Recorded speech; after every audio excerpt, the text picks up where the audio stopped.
All right, so whenever we're doing rationalizing denominators, it's really just a fancy way of saying division. We're going to do it for both complex and radicals.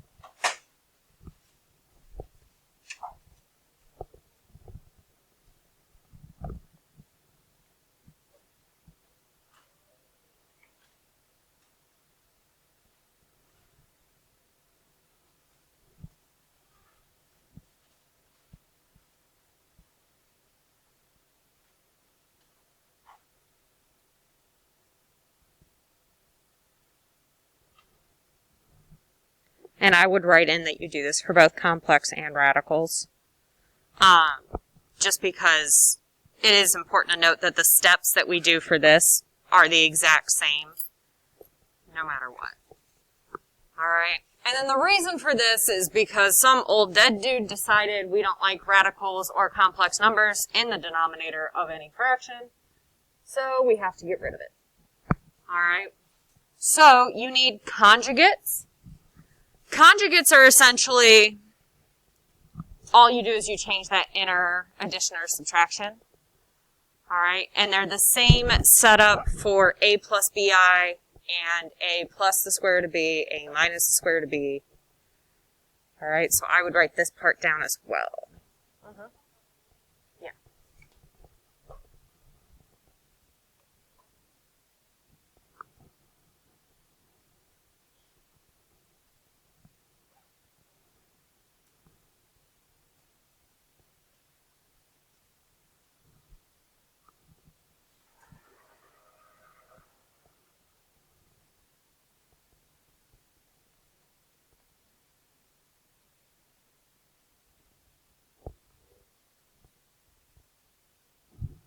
It's from a different class.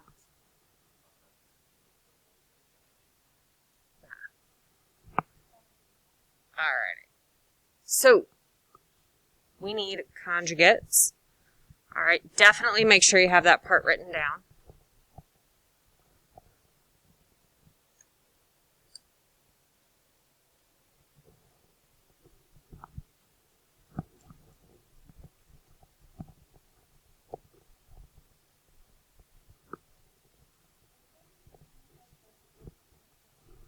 Yes, I am giving tests back today. I might have to wait until like 7, because I have 2 girls that are supposed to be coming in and taking it today. But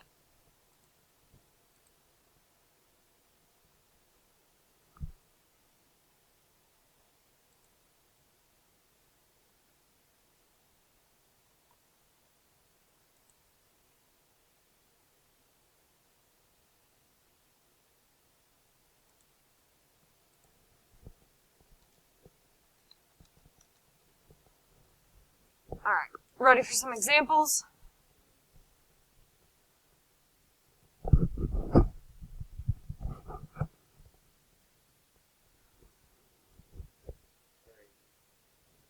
Alright, so, if you notice for my 2 easy examples, it's not a plus bi or a minus bi, it's just bi. Okay?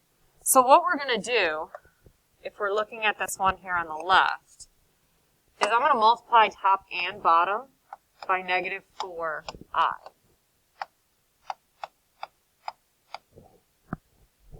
Alright, now no matter what, you're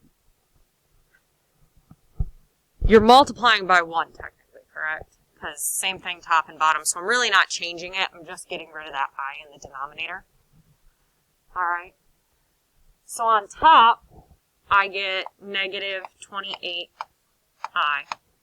On the bottom, I get negative 16i squared. Oh, yep, you're right.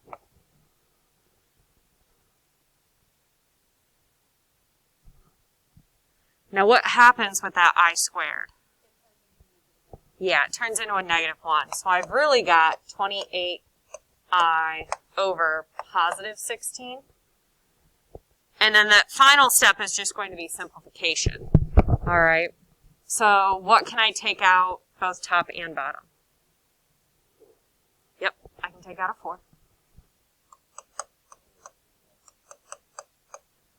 So I am left with 7i over 4.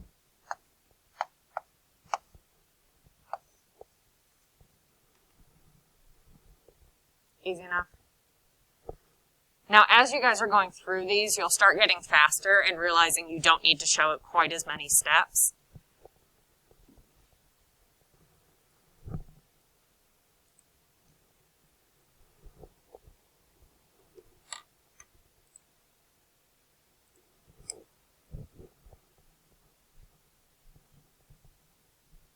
All right, so for number 2,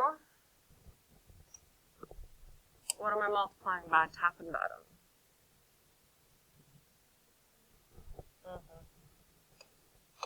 Negative 3i, negative 3i.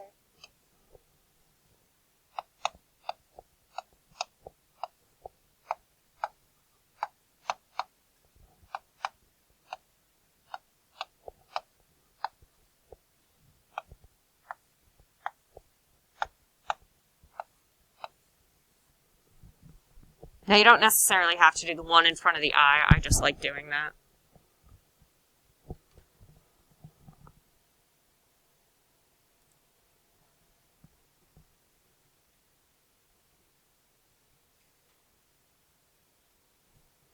All right. Ready?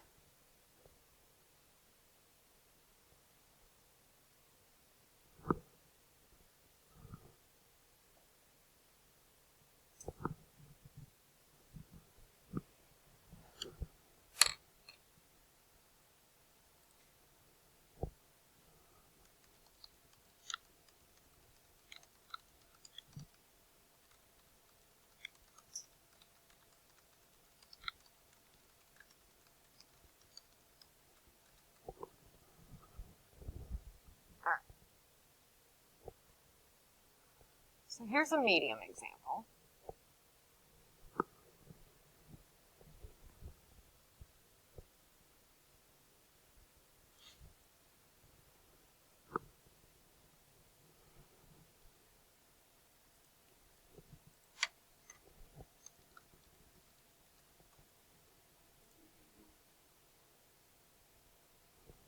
Upper level calculus.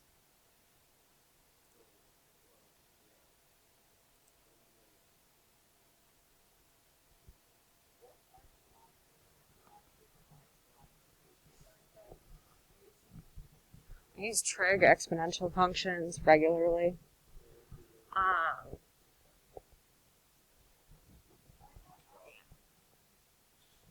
Can we keep going? All right, so for this one, if you notice, I've got roots top and bottom, okay?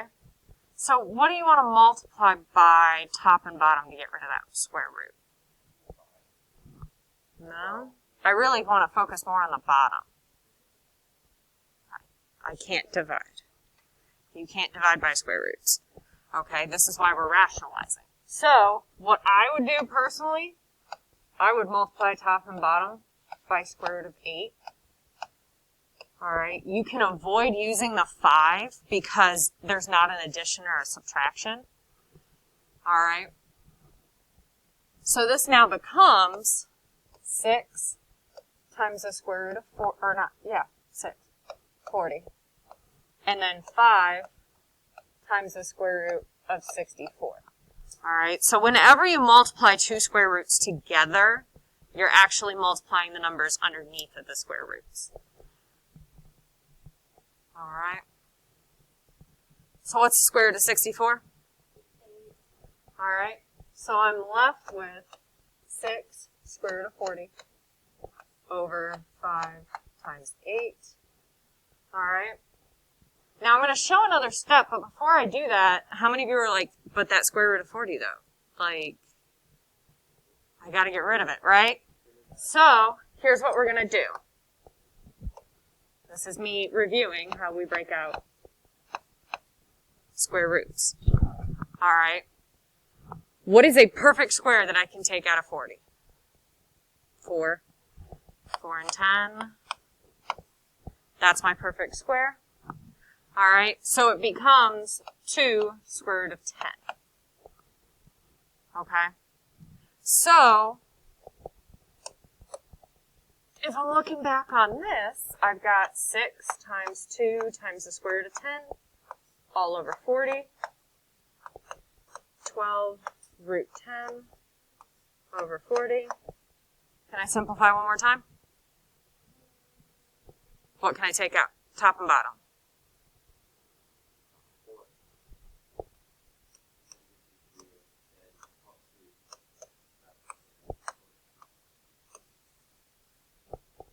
Et voilà.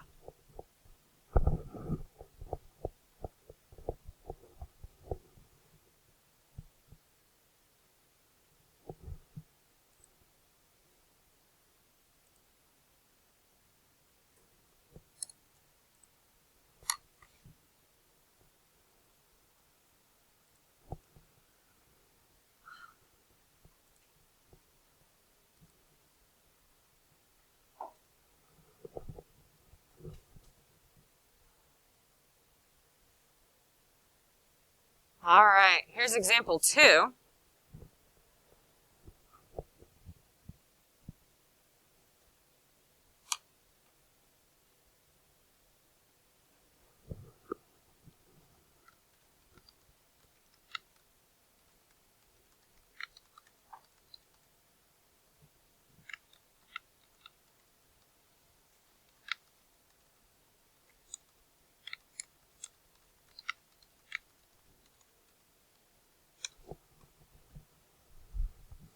All right.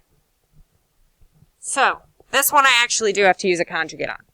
All right, because there is a minus in the denominator, I have to use a complex conjugate.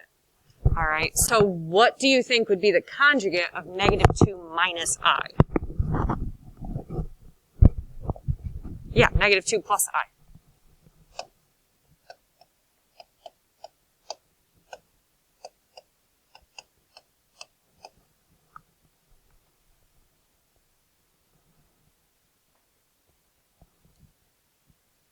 All right, so when I tend to do these, like this one's not terrible. You can kind of split it and do it in 2 parts.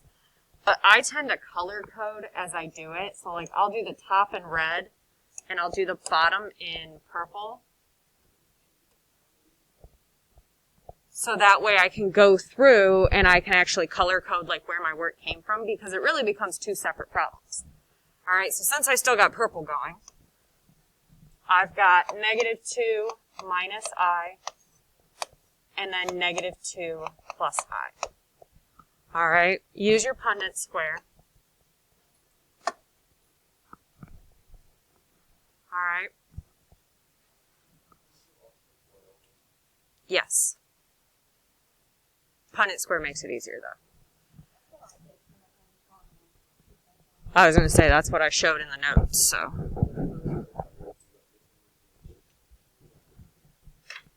All right, so -2 times -2 is a +4. This is a +2i. This is a -2i. And this is -I squared. Yes, I know my 2's look like i's.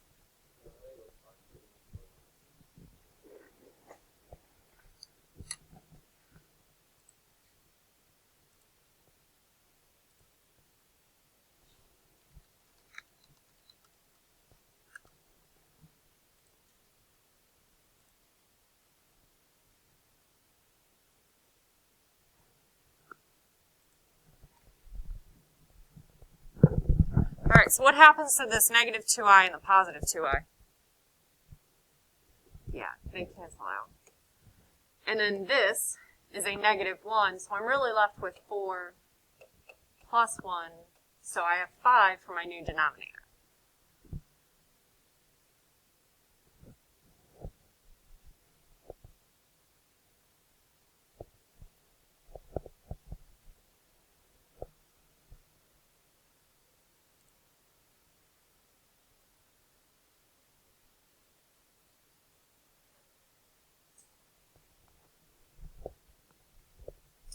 Ready to flip back over to red?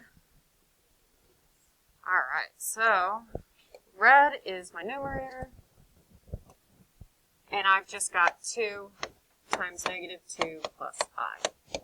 So negative 4 plus 2I. That's as simplified as I can get. All right, so final answer is going to be negative 4 plus 2I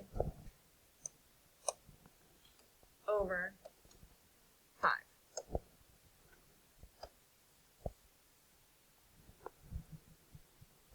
So far, so good? Ready for a hard one? I was going to say, nothing really changes. Think of it just like 2 multiplication problems.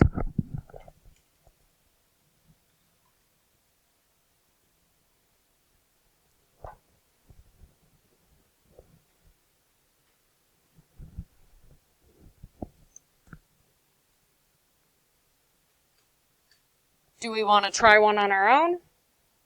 Kind of see how we do? We ready for that yet or no? No? All right. So for this one, I've got conjugates again. All right. I'm going to multiply top and bottom by negative 8 minus the square root of 2.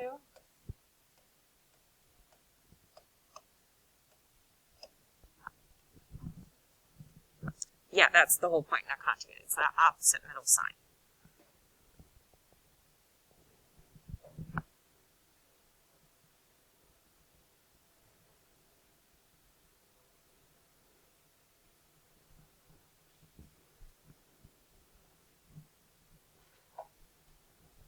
All right, so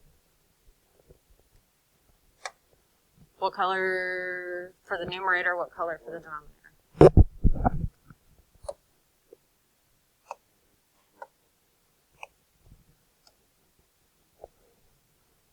All right, so I've got square root of 7 times negative 8 minus square root of 2.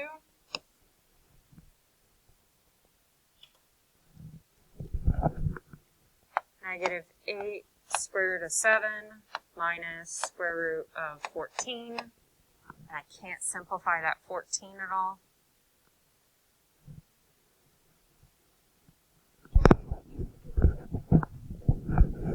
All you got for factors are 2 and 7, neither of which are perfect squares.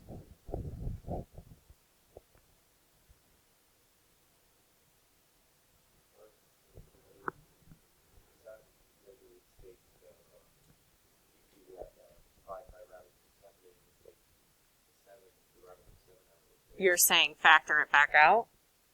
But that's exactly what I started with, dude. No. Yeah, you're just stuck. That's the numerator answer. Okay, we still got to do the denominator. So I've got negative 8 plus square root of 2 and negative 8 minus square root of 2.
We're doing 2-column proofs.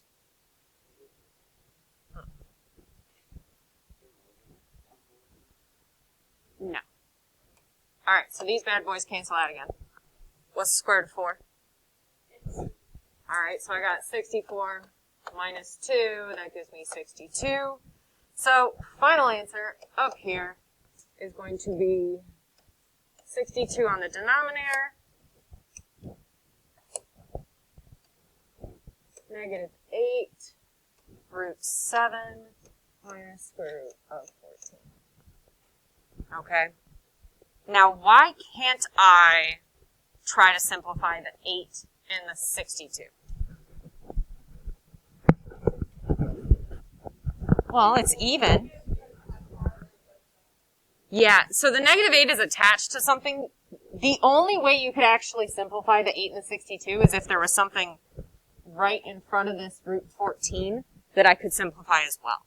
But because it's a 1, I can't take a 2 out of everything. All right, so we are done. Ready for another one? All right. Flip the page, get some more space.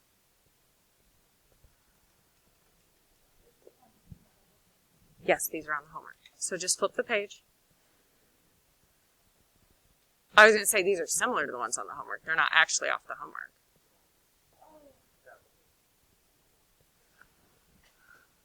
All right. Do y'all want to try one on your own? You've kind of seen how we're doing it.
Nope. 8 minus 7.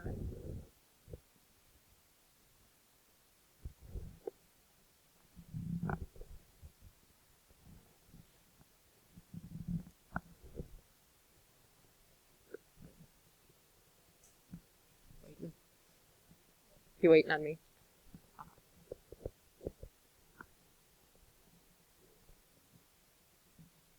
Yeah, you got it. You're good. Write your Punnett square.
it go.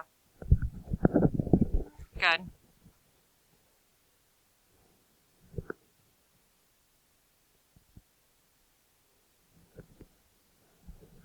All right.